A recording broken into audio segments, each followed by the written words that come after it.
So you join us here today at Woodlands View. We've come out on our spool in the depths of winter to have a look at some winter waggler fishing. A nice positive method when we've got a nice flat calm day to hopefully catch some wary carp that don't really want to feed.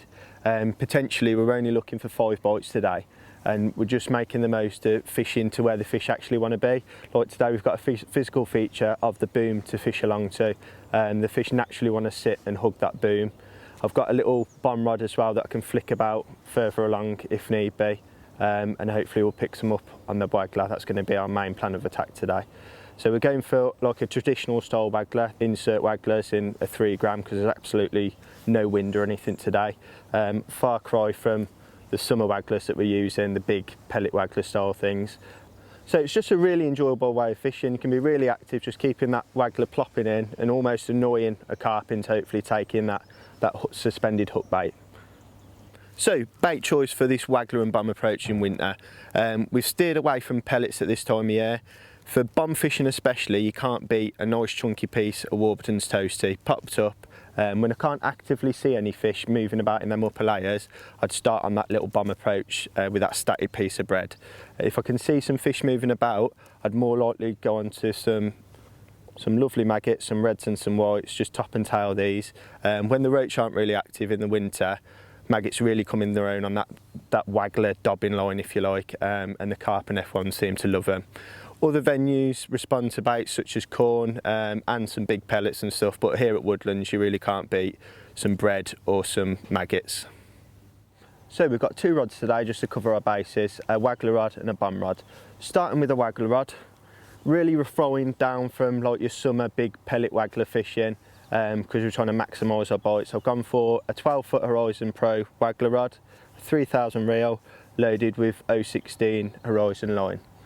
Down to the setup itself, as I say, a far cry from the big wagglers that we use in summertime, a 3 gram insert waggler with the interchangeable brass disc so I can get them shotted right down to a pimple and you can see those little bites.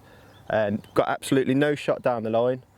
I've got a pellet waggler adapter there, so there's going to be no spin or tangles on the actual waggler setup when we're casting loads of times. And then I've got probably 2.5 foot of 012 Power Micron X line with a size 16 MXC1 hook, so a fairly strong hook if we're going to hook any angry carp. Moving on to the bomb setup, gone for a 9-foot Horizon Pro bomb rod, a nice soft rod. We've got a free running little stealth bomb if you like. That is 7 grams or 1/4 ounce, and that's just on a link swivel if I need to change it for a bigger bomb, but as I say, it's really flat calm day today. So we're just wanting to plop that in with minimal disturbance. Real anti-tangle, simple rig for even my bag casting. We've got a Horizon protector sleeve bead there, and then a carpy sleeve bead. I'm not quite sure what those ones are, just a standard carpy rig one. And then we've got a quick change swivel there, so I can just put a different hook length on if I want. Talking more about hook length material and stuff like that, when I'm chucking into open water like I am today, I've actually gone for a 2-foot hook length that's going to pop up off the bum. If I was chucking to islands, I generally like to go for a foot hook length, but when I'm fishing in open water I found 2 foot generally best. So punching the bread itself, I've got it kept in nice and fresh in a plastic bag. That's also going to protect it from rain. All I'm doing is getting my 10mm punch. I've gone 3 compressions there, and I'm not going to push the bread down and compress it too much because it's going to end up sinking. So if you can see on there, the nice big visible discs that are going to expand and pop up. So I'll get my quick spike needle, and it's just a case of pushing it through and making sure they're not compressed too much. And then the length of the hair on that is a 10mm hair, so plenty of room for the bread to expand properly and be nice and irresistible for a carp. So let's go and chuck it out again and hopefully snare ourselves a carp.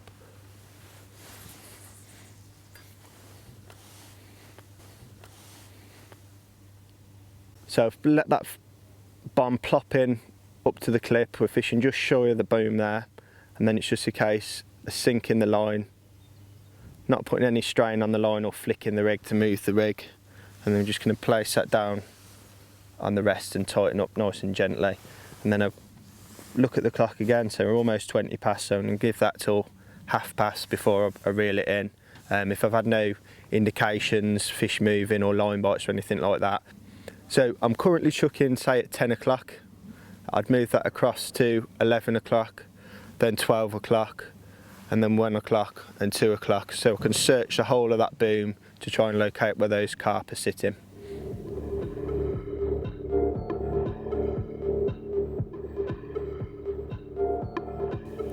We just picked this Waggler up again for another look. So I've just seen a carp roll next to the boom itself. So it's showing me that there are a few there rubbing themselves up against the boom. So we'll just try and snare one of them. So I'm clipped up on that Waggler. And what I mean by the boom, there's a physical scaffold pole that goes all the way down the middle of the lake here. So it's a sanctuary really for the carp all year round, where they can feel safe. Setup is far from what we'd use in summertime. We've scaled it right down. Even though we're fishing for potentially double figure carp, with a balanced setup and a nice light rod, we can get those fishing relatively easily. And with, just missed a roach bite then. With that nice light hook length as well, you really do have to chuck it into the lion's den. So without a doubt, I'll hit the boom a few times today. But the last thing I want is to lose my whole setup. So if I do accidentally clip the boom, I'm going to break my hook length off and come back with the rest and just put a fresh hook length on. And that's the nature of the beach really when we're fishing up against a physical feature.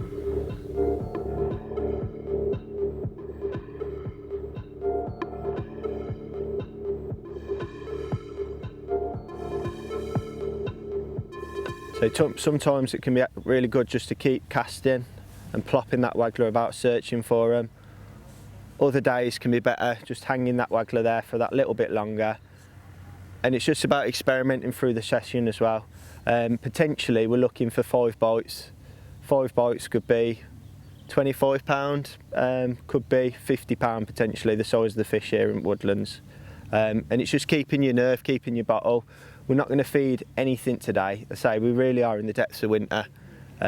We just want to aggravate those resident fish into taking, either taking that maggot hook bait or that nicely presented piece of bread. There are some cracking F1s in here as well.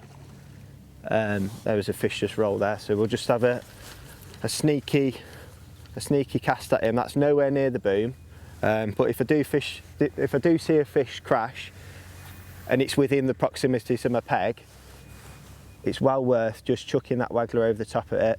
But we'll just give that a couple of chucks. It can be a case when we're on the lake by ourselves. Did actually have a bite there. In the depths of winter, those crafty carp will push out your peg. So we'll just try where that one's jumped. Just flick that Waggler over the top again. So it's really important to keep on nerve and not actually start feeding and panicking.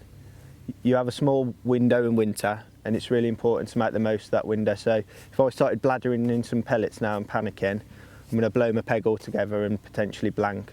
So I just need to chill out, keep casting regularly to see if I see any fish moving about, and if there's no activity whatsoever, I can pick that bomb line, pick that bomb back up and concentrate fishing from the bottom. So that bottom half of the water, that Waggler's really good for the top half, the upper layers of the swim.